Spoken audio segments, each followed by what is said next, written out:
nunca te abandonar. Faz muito tempo, mas eu me lembro que eu sempre estive contigo. Aquele 89, inesquecível, aquele gol do Sorato. Libertadores 98, pode faltar do Juninho. O clube que nos deu dinamite, Edmundo e Romário. O Vasco sempre foi minha vida, meu primeiro amigo. Domingo meu pai me dizia, vamos pra São Januário. Primeiro luta contra o racismo, és o orgulho do Rio. Sempre vou estar do seu lado, no meu amor. Vou de Vasco, vai além da arquibancada. No meu amor, vou de Vasco, o sentimento que não para. Beijo, gente!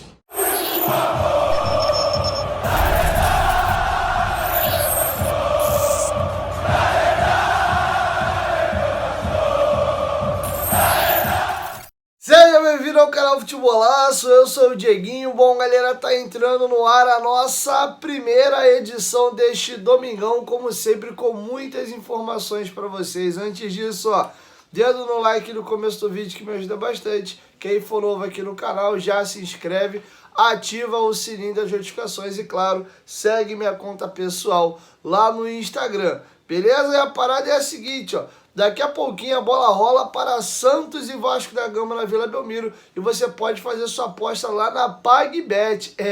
A PagBet é a nossa parceira aqui no canal. Com apenas R$1 você já consegue apostar. Você tem lá atendimento 24 horas humanizado, cadastro tranquilo, rapidinho, sem burocracia, pagamentos rápidos através de Pix. Não à toa o nosso bordão na PagBet acertou, tá pago, e você tem também a possibilidade de apostar lá no Aviator, que é uma modalidade diferente aí de apostas, tá bom? PagBet, parceira do canal Futebolaço, excelentes cotações, pagamento rápido, uma das principais casas de aposta hoje do país. Você pode apostar com segurança, beleza? Mas tem que ser no nosso link, que tá aqui, ó, na descrição do vídeo, no primeiro comentário fixado, para que eles saibam que vocês estão vendo aqui no canal, beleza?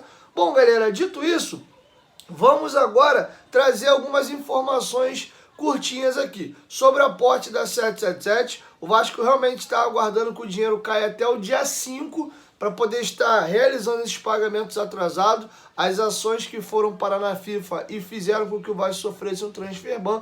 Lembrando que a janela de transferência está fechada, o Vasco não contrata ninguém agora. Então, em tese, isso não gera nenhum problema ao Vasco. Tem que estar tudo pago até o final do ano, para quando abrir a janela do ano que vem, aí o Vasco possa estar contratando jogadores normalmente, tá?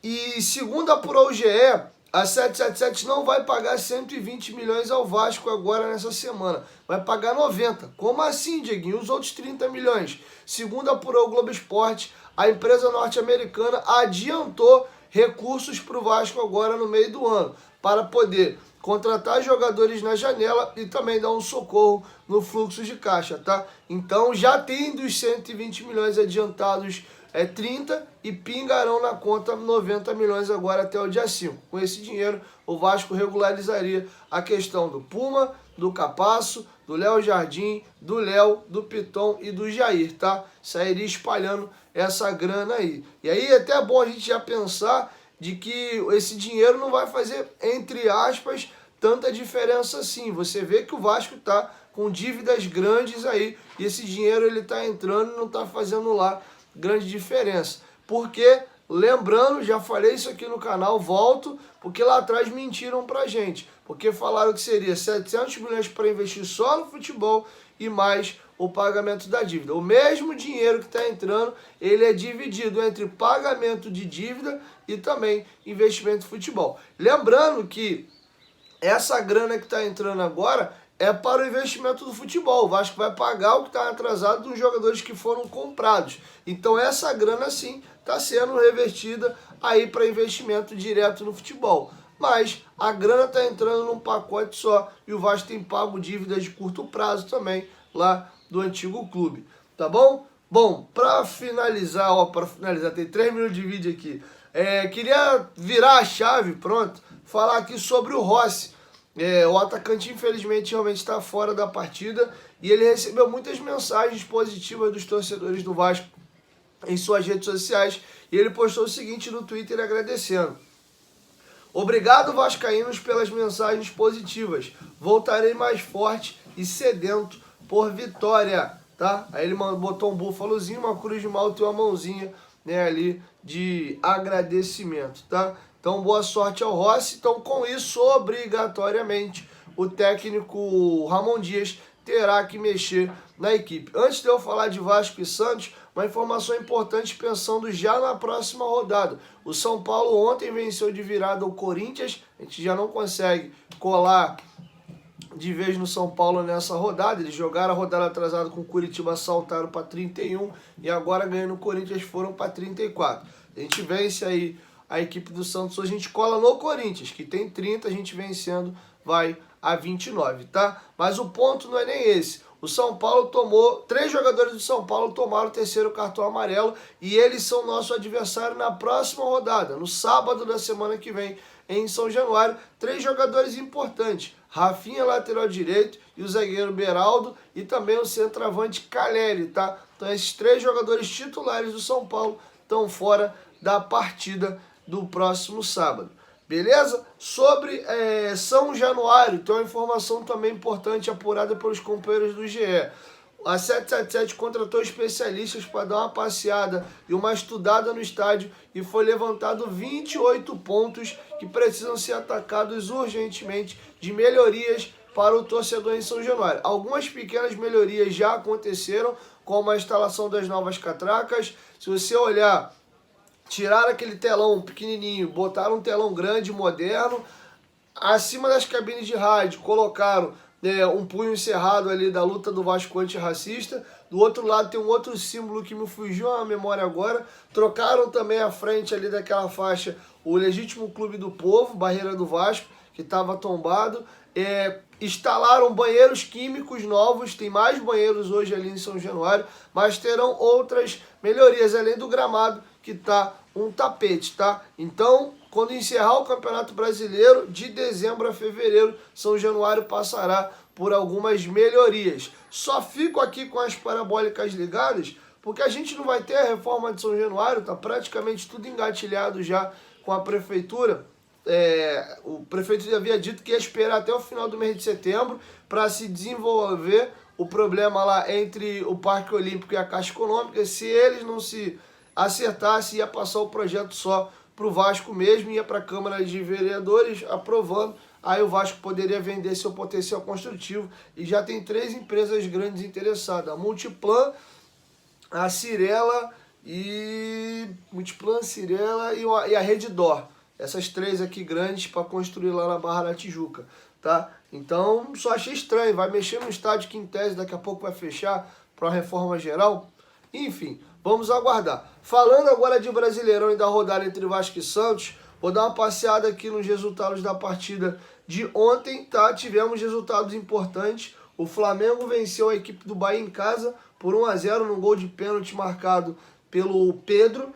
O Cuiabá, resultado desse não foi legal, ganhou o Fluminense de 3-0. Se a gente vencesse essa rodada com a derrota do Cuiabá, a gente ultrapassaria o Cuiabá. E o Cuiabá é uma equipe ali que vem olhando para a parte baixa da tabela, já chegou a 32 pontos. Como o Bahia perdeu, eles já abriram 7 pontos do Bahia, que é o primeiro time dentro da zona de rebaixamento. Mas, pensando em galgar posições, o Inter recebeu o Atlético Mineiro em casa e perdeu por 2-0. Ou seja, se o Vasco vencer hoje o Santos, no mínimo ele ganha uma posição. Ele salta de 15º para 14º. Ele iguala o número de pontos do Inter, chega a 29, mas o Inter tem 7 vitórias, o Vasco já tem 7. Vencendo ele vai a 8. Então, no número de vitórias, o Vasco ultrapassaria o Inter. Sem contar que o saldo de gols do Vasco hoje já é melhor. O Inter tem um saldo -9, o Vasco -8, vencendo ao saldo do Vasco para -7, -6, dependendo de quanto for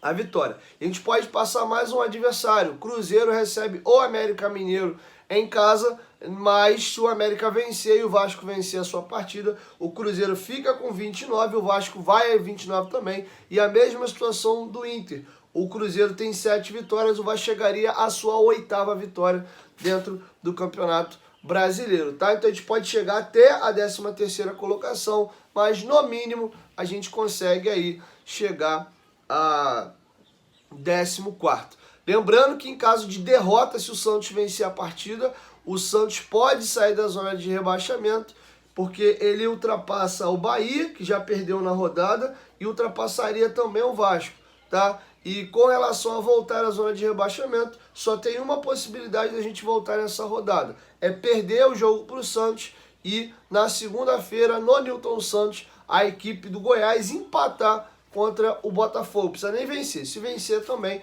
aí essas duas equipes nos ultrapassariam, tá bom? Bom, falando sobre a partida, o Vasco deve ir a campo com os seguintes jogadores: Léo Jardim, Puma Rodrigues na lateral direita, na zaga Medel, Léo, na lateral esquerda Piton, tripé de meio-campistas Zé Gabriel, Praxedes e Paulinho. E aí a dúvida agora é nessas pontas. O Verratti está confirmado e tem a possibilidade do Verratti, do Payet sair do time para a entrada do Marlon Gomes, e com a saída do Rossi, o Peck está garantido na equipe, tá? Então tem uma dúvida ali se joga Marlon Gomes ou Payet, tá? O Santos, cara, eu olho no papel e não vejo um mau time não, tá? O Santos fez uma semana aí que eles fizeram treinamento aberto ontem, prometeram bicho de 1 milhão para a partida, cada jogador recebe 35 mil reais se o Santos vencer o Vasco, uma grande mobilização, né? Prometeu na Vila Belmiro lotada, treino aberto, né?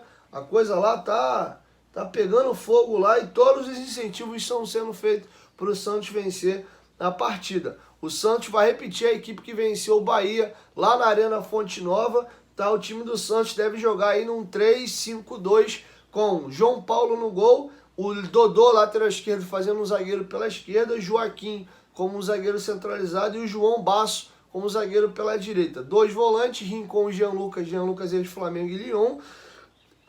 2 alas, o Lucas Braga, que é ponta, jogaria de ala direita, e o menino da base, Kevson, seria o ala esquerda. O Lucas Lima seria esse camisa 10, esse armador, e 2 atacantes, Soteldo, girando em volta do Marcos Leonardo. O Santos tem 4 jogadores do meio para frente que você tem que prestar muita atenção: Jean Lucas, Lucas Lima, Soteldo e Marcos Leonardo. É um quarteto de respeito, e confesso que eu não vejo o Santos com time para estar na zona de rebaixamento, né? Tem Dodô aqui, João Paulo, Lucas Braga, que é um jogador que está na média do Campeonato Brasileiro, Joaquim também, um zagueiro, já fez boas campanhas pelo América Mineiro, por exemplo.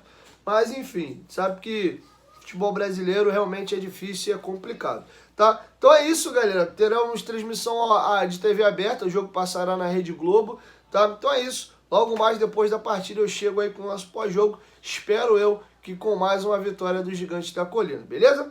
1, 2, 3, futebolaço, somos junto, família. A qualquer momento de que volta nós estamos junto, valeu, fui. Lembrando que em caso de empate, o Vasco não volta para a zona de rebaixamento. Com os resultados que nós adquirimos nas últimas rodadas e os resultados dessa rodada, a gente vai a Santos podendo pelo menos empatar, tá bom? Tamo junto, mas vamos pensar na vitória, ó.